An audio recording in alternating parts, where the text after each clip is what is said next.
What's Mr. Thrive and Survive up to now? Oh, no.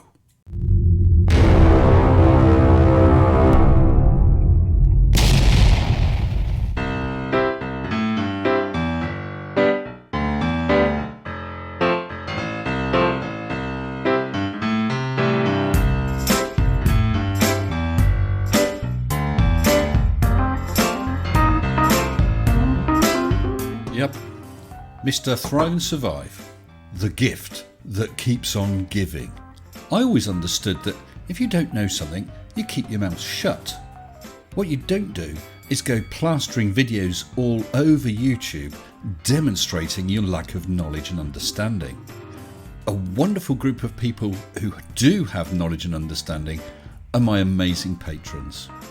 With massive thanks to all my patrons, including new patrons David Fisher, Jeff Plessier, Crispy Bacon, Deepep, Andy Sibley, Global and Cy Allen, and my latest patrons, Suferik and Lottie Christensen. Thank you all so very much.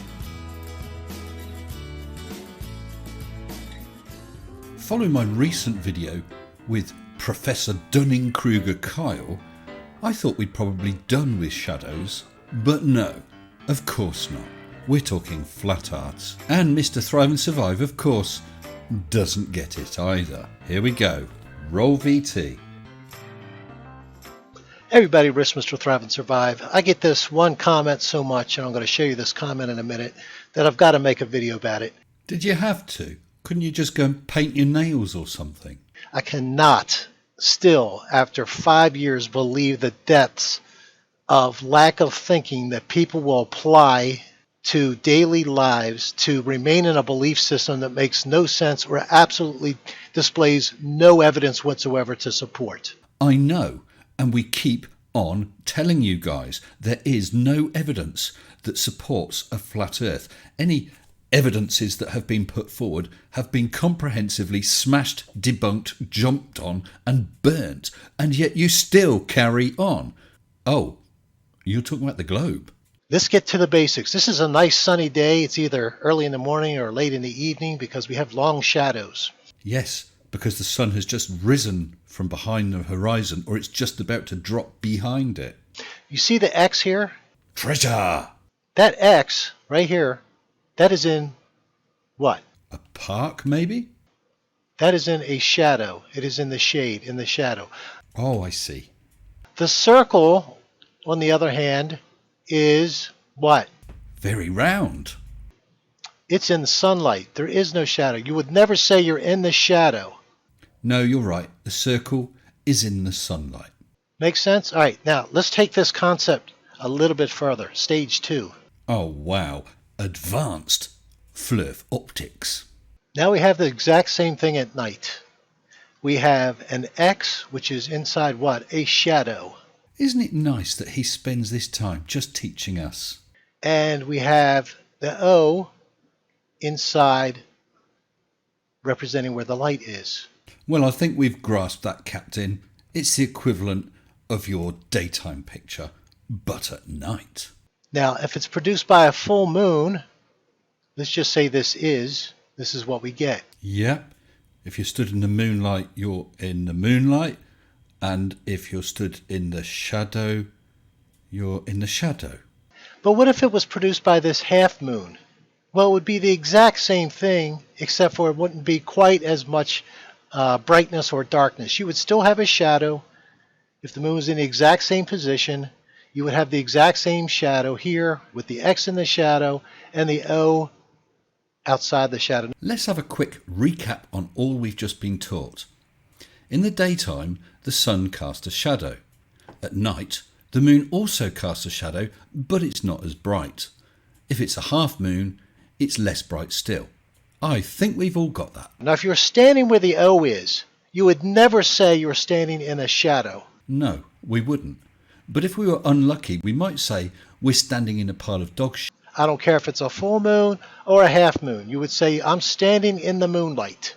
That's what you would say. If you were standing where the tree shadow is, you would say, I'm in the shadow. That's where I'm standing. Yes, it's all agreed. Now hurry up before one of us dies.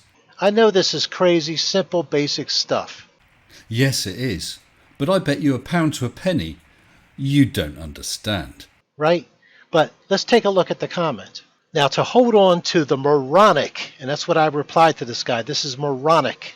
The moronic idea that there is an umbra penumbra, which you cannot go out with the sun and demonstrate with any object, ever. It cannot be demonstrated. Oh, can't we? But to hold on to it, I've been in a partial eclipse. There is a shadow, you Nimrod, and it's always a personal attack because they have nothing else. There is no evidence. Well, I'll have a dig around in a while and see if I can find any for you. This is no evidence. If the sun is partially eclipsed, just like this, you might be in diminished light. The shadow might not be quite as defined from the non-shadow area. What, sort of like a penumbra. But if you have the same tree as we had before, it'll produce the same shadow, and you can be standing in the shadow if you're behind the tree. This right here is not producing a shadow. Well, with your partial eclipse photo, for the main part you are shaded from the sun by the moon. The portion of the sun that is visible is providing some light, a diminished amount of light. That's because you are in the penumbra. Just like a partial moon does not produce a shadow. You would never say you're standing in the shadow when you're in moonlight if it's a half moon. You're obviously very confused about this. I shall try and clear this up. If you're in the sunlight or the moonlight, you are in the light. If you're in the shadow, you are in the shade. The border area between the two is fuzzy. That is the penumbra. You are neither receiving the full amount of available light, nor are you fully shaded. You're in the diminished area. So why would all of a sudden during an eclipse, when part of the sun is obscured, are you calling it a shadow? I think you're getting hung up over a word here, perhaps poorly chosen by your commenter. If you are in the full total eclipse area, you are in the full shadow of the moon from the sun. If you're in the partial eclipse area, you can see a little bit of the sun. You are getting some light. It's very diminished. That is the penumbra. Well, here's why you're calling it a shadow, right here. Because some of the biggest liars of all time have come up with this ridiculous, crazy thing called an umbra penumbra that the sun produces that you cannot demonstrate with any object. Oh, flatulent little flurfling. Draw a straight line representing a ray of light from anywhere on that sun towards the earth. You will not get that line to pass within the umbra. That is the shadow. Other lines of light can pass the moon, though, and strike the earth in a partially shaded area called the penumbra. This is where you see the partial eclipse, where you have diminished light. Come on, man, this is not difficult. And why do they hold on to this? Well, we'll get to that in a second. But they're saying because this person up here on the earth is experiencing a partial eclipse, they're in a shadow. When they're in the area where they can see the partial eclipse, they are only receiving part of the light of the sun. They are partially shaded from the sun. Absolutely ridiculous. Well, as far as your lack of belief over something so basic, I'll have to say what Clark Gable said to Vivian Leigh. Frankly, my dear, I don't give a damn. Can you apply logic to logic? Or do you have to just come up with this imaginary BS like you just got it from Disneyland to believe in your theories? Well, you've called us liars and now you're saying it's imaginary BS. And you were moaning about ad hominem attacks. I think we'll show you an umbra penumbra and rub your disbelieving nose in it. This is why right here. Because otherwise they can't explain without an umbra penumbra why the moon stays in a shadow, even in totality, for over an hour, but much, much longer than hours at a time, what they're calling the shadow of the earth from a penumbra, which does not exist. Well, I'm sure you're right, Rich, but let's see.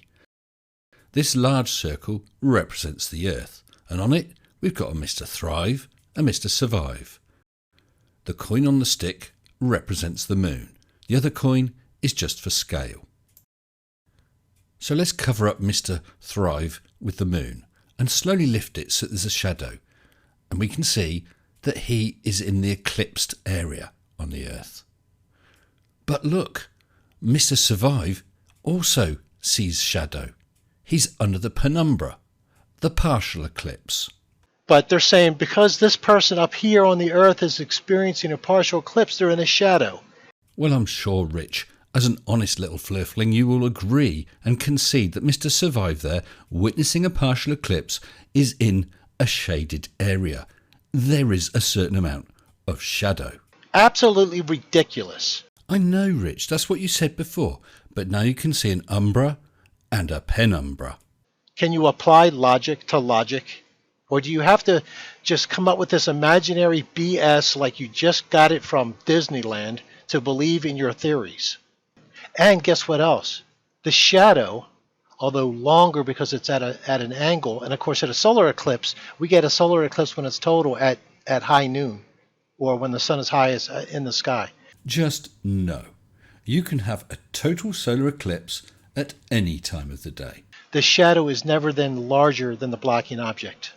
So since the moon causes a 72 mile wide at the most shadow on the Earth during a total eclipse, then the moon can't be more than 72 miles if that is the blocking object.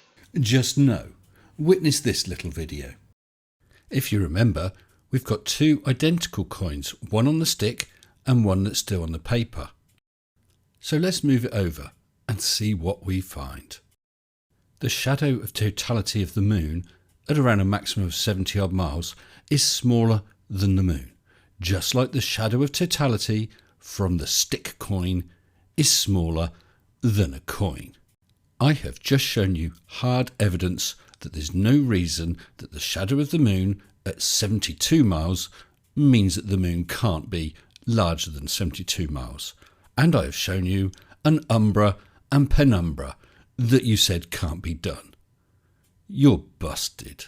I really don't think you can get anything right, can you, Rich? When you have a half moon producing this, you're not in the shade because it's not as bright as a full moon. Please stop being moronic in your thought pattern. I don't think you are the one who should really be casting around the term moron. Start thinking outside the box. It might be a good idea if you started thinking within the box before you started thinking outside it. Start applying critical thinking so that you can understand the truth of the world around you. And more importantly, you can understand how much you've been lied to. Rich, many things I know very little about. Even more things I know nothing about. What I won't do is go calling people liars who know more about these things than I do. I will do research. I will try to understand. I will seek their advice and explanations.